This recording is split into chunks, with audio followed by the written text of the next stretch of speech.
Mr. President, when I first ran for Congress in 2010, then Vice President Biden was on a recovery summer tour. You see, on the heels of a $1 trillion stimulus package, he argued millions of jobs would magically appear. Happy days are here again. When that summer ended, the unemployment rate was 9.4%. 280,000 jobs vanished. If ever there was a show that did not deserve a sequel, this was it. But that's exactly what the American people are living through right now. When they passed their $1.9 trillion son of stimulus package earlier this year, the president and his friends in Congress promised millions of jobs and another summer of recovery. Like the original,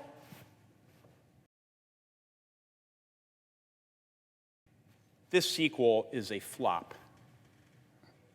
That's because, once again, our friends across the aisle are confusing taxpayer priorities with a liberal wish list.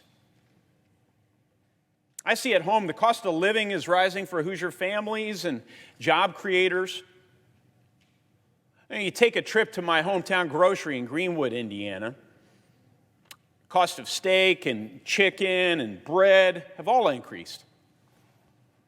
And across the board, the cost of putting food on the table has gone up over 5% since last year. It's not just groceries.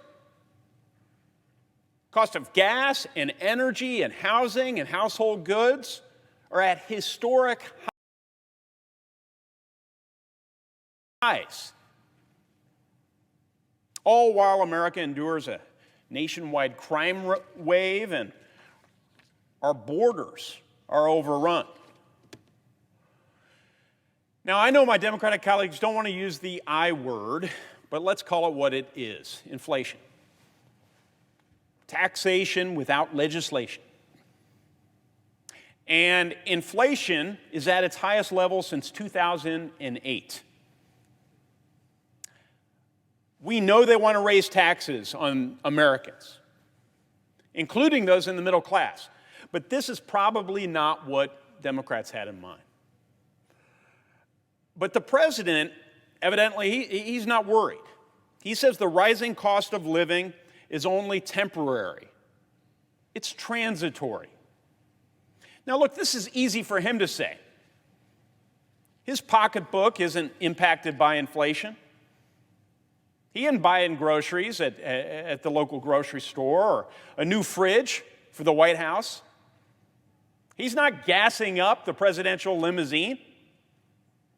Maybe that explains why he's urging Congress to spend another $3.5 trillion taxpayer dollars.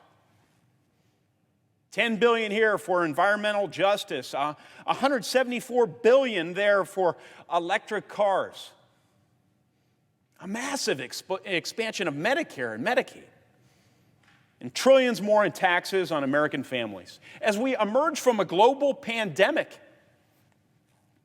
Now, trust me, I can tell you, Hoosiers don't want any of that, and nor do the majority of the American people.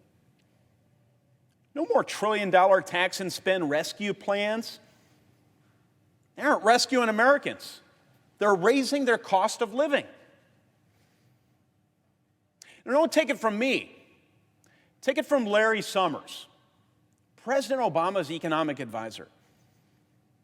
He's warning President Biden about inflation, has been for a number of months. In fact, he described recent fiscal macroeconomic policy, including the last round of nearly $2 trillion in stimulus, as, I'm quoting here, the least responsible fiscal macroeconomic policy we've had in the last 40 years.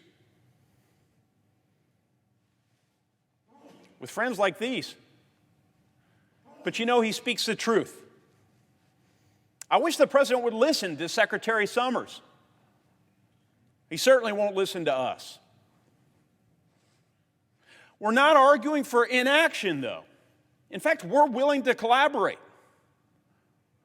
We know there's need for targeted and responsible government spending tied to actual results on core infrastructure, on workforce training, on cutting-edge technology.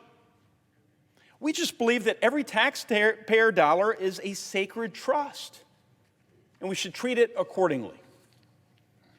If we're going to invest it, the American people better see returns. What they're seeing in the Democrats' $3.5 trillion budget proposal is a rerun of a failed trillion-dollar tax and spend spectacle from just a decade ago. Now, the final act of that show, by the way, was not recovery. It was the American people handing control of the House of Representatives over to the Republican Party. The president should keep that in mind. The president should keep that in mind. Mr. President, I yield. Mr. President. Senator from Ohio.